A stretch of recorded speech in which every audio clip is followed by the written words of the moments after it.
Thank you, friend. Shabbat Shalom. Greetings to you all. Always a pleasure to see you. Last week it was Israel Independence Day. She turned 68, a country that began with a few 100,000 refugees and survivors of man's great inhumanity to man. Throwaways which no country wanted, and they fought against all odds, hatreds, tens of millions of neighbors who wanted them destroyed to stand where they are now. Country of almost 9 million, which leads the world in technology, agrarian growth and development, alternative fuels, is a permanent home to world Jewry. A place where whatever happens in your life, whatever disaster may befall, is a welcome shelter from the storm. And that, my friends, is a hell of a feeling. Happy birthday, and may there be many, many more. Now, I hope you're all now enjoying the nicer weather, the longer days, the beauty of life. So if you want to skip a week of Torah reading or two, see you soon. Because this is it. These last few weeks of Leviticus are about as dull and repetitive and boring as it gets. And of course, there's a lot more repetition when we get to Deuteronomy, the book of words, a book which does not fit in many ways. After we return to the great adventure in Numbers, which should be around June 11th, right? And really should have just been the continuation after Exodus. But for those who persevere or check the site, I will continue to try and find something interesting, something innovative, something inviting in each parsha we look at. But believe me, I certainly understand if you want to skip a few more weeks, this is the time to do it. Well, friends, we're still in the Holiness Code, except now we're focusing on the group that ensures and carries out that holiness. This is Emor. Say.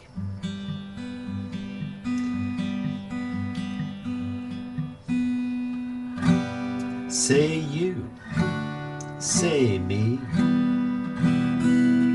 Say for always. That's the way it should be. Say you, say me. Say it together. Naturally. You know what? We should do so much more together. It should be a natural thing for us to want to do things together. It would be a much better world. Well, there's no doubt who would have written this parsha as it opens, because it partially describes the exalted position of the priest. So if you think the priest wrote it, I guarantee the priest wrote it. It's about his wife, his daughter, his status, even about his own perfection. You see, to serve God, he had to have no imperfections. Why? Is this just segregating themselves as a class, superior to others perhaps?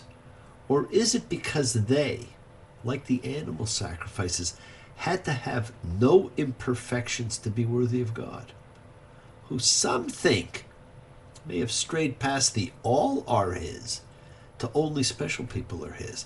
And that is certainly more of a God made in the image of man than man made in the image of God.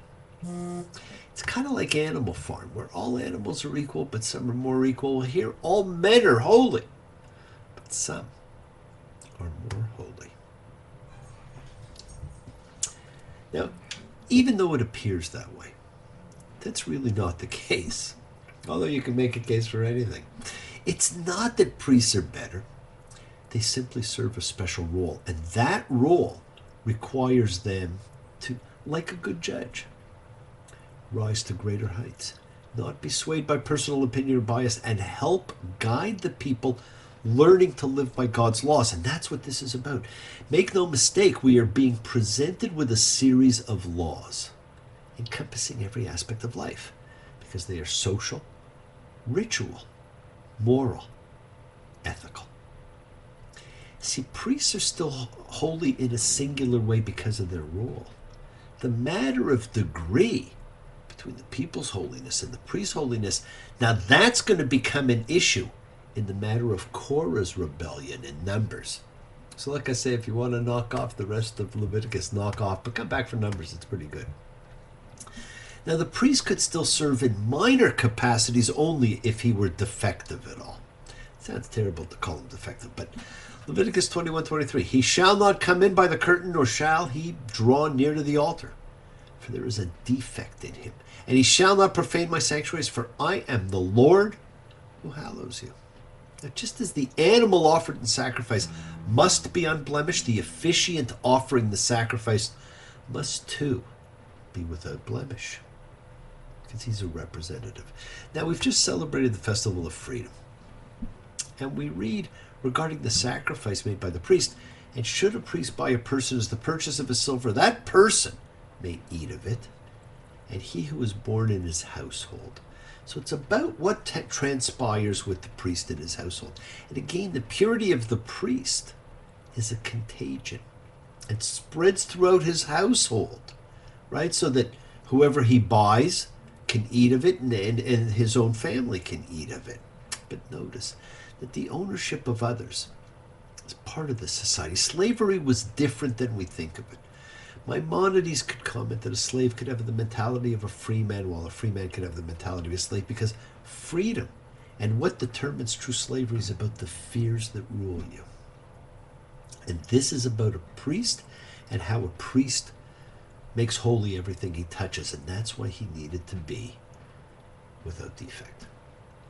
And what we also have in this parsha is the calendar is set for all the sacred gatherings in the Torah. In Leviticus 23:1, and it's pretty straightforward. These are the fixed times of the Lord, which you shall call sacred convocations. These are my fixed times. 6 days shall tasks be done, and on the seventh day, an absolute Sabbath, a sacred convocation, no task shall you do. It's a Sabbath for the Lord in all your dwelling places. These are the fixed times of the Lord, sacred convocations, which you shall call in their fixed time. In the first month, on the 14th of the month, at twilight, a Passover offering to the Lord, and on the 15th day of this month, a festival of flatbread to the Lord. 7 days shall you eat flatbread. Now notice, friends, the fixed dates start with Shabbat, a ceasing. Not a day. Don't think of it as a Saturday or a Friday night or a day. It's a ceasing. Shabbat means simply to cease. And then it goes into the particular holidays. Then it continues with the next one. And you shall count from the morrow of the Sabbath, from the day you bring the elevation sheaf, 7 whole weeks shall they be, till the morrow of the 7th Sabbath. You shall count 50 days.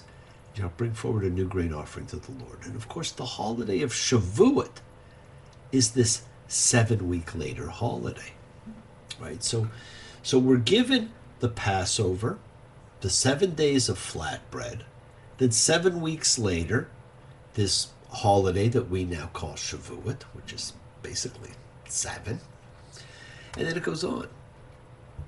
In the 7th month, on the 1st of the month, you shall have a Sabbath, a commemoration with horn blast, a sacred convocation. And that day, of course, has been conscripted as Rosh Hashanah. On the 10th of the 7th month is the Day of Atonement. A sacred convocation it shall be for you, and you shall afflict yourselves and bring forward a fire offering to the Lord. And then the schedule of fixed times is all wrapped up. On the 15th day of this 7th month, a festival of huts. 7 days to the Lord. And this festival of huts, we all know, is Sukkot. Well, there you go. It's all laid out. Nice and easy. The appointed times, the fixed times, call them what you may, but it's really straightforward. There's not that many of them. There's a couple. But what do you notice? Explanation of the background and purposes of the holidays. Well, these are things that are only of a concern of Genesis, Exodus, Numbers, Deuteronomy. The concern of Leviticus is simply to instruct the people on how to observe them properly. That's all. Notice also, 2 of the holidays are unnamed. The first fruits one and the horn blowing one on the first day of the 7th month. And each is accompanied by instructions on how to observe, not why we observe. And in fact, all but one have a date associated with them, and only one has historical association. And that single exception, my friends, is about living in booths during the Feast of Sukkot in order to remember that Yahweh had Israel live in booths when he brought them out of Egypt. I bet you thought it was Passover that was going to have the association. No, just Sukkot. And notice, my friends, that the months are not named. They are simply numbered, and everybody understood what the numbering system was and when the year began. So, how do we maintain holiness? Is it by memorizing dates? Is it by following these laws as they're written? No. We do that today by being an example to those we teach. And we teach everyone who comes after us. We are all holy. And holiness is a contagion. We spread holiness like sunshine in our being an example to others. We have no priests anymore. We've become a rabbinic culture, and the primary role of the rabbi is to teach. Yes, you are all holy, and you're all teachers. And so that's what this parsha is about. Now, there's one other really significant matter of note in this parsha, which is almost never talked about. And I just want to throw it out to you. It's further evidence that in biblical times, a person's identification was actually based on the father. That is, on patrilineal descent. In every case that we've encountered so far, the woman and the children take the ethnic and religious identity of the woman's husband. Sarah, Rebecca, Leah, Rachel, Zipporah, and their children.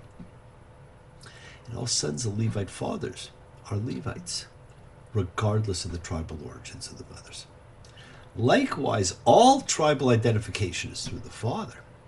And this continues through the Tanakh until the time of Ezra and Nehemiah. At that point, it appears to change, because when Nehemiah opposes marriages of Jewish men to women from certain other groups, he instructs that their children be excluded. That's when the change took place.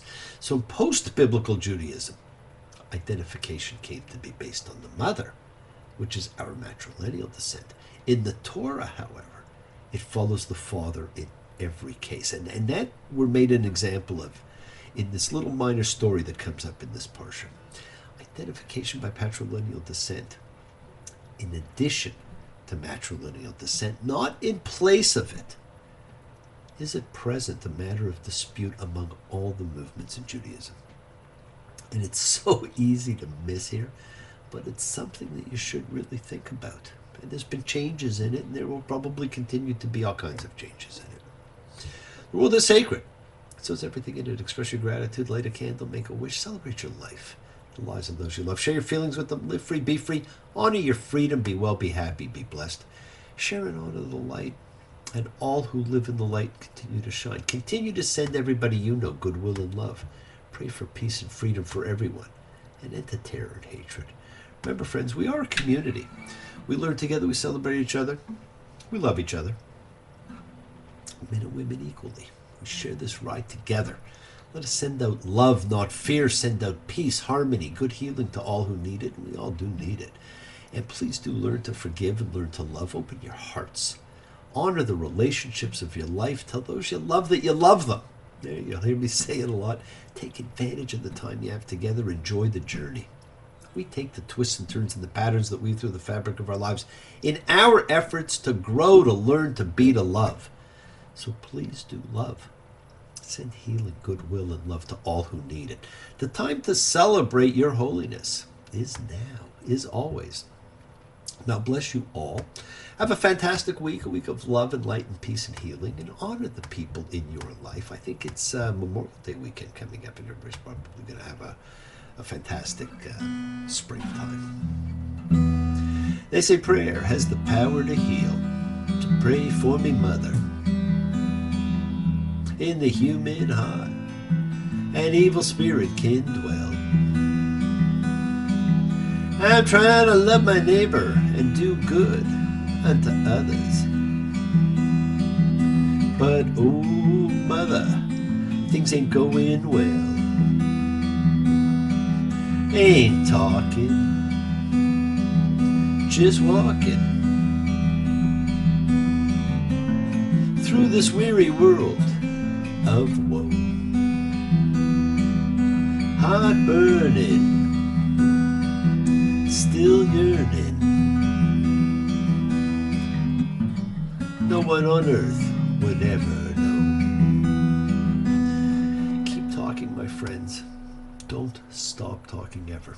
Keep on dreaming, keep on being, keep sharing, keep shining, keep teaching. Keep spreading your holiness. It is a contagion. And thank you all for joining me. Have a fantastic weekend. Have a fantastic week. I will see you all next time. Shabbat Shalom. Take care. Always a pleasure. Thanks again. Bye.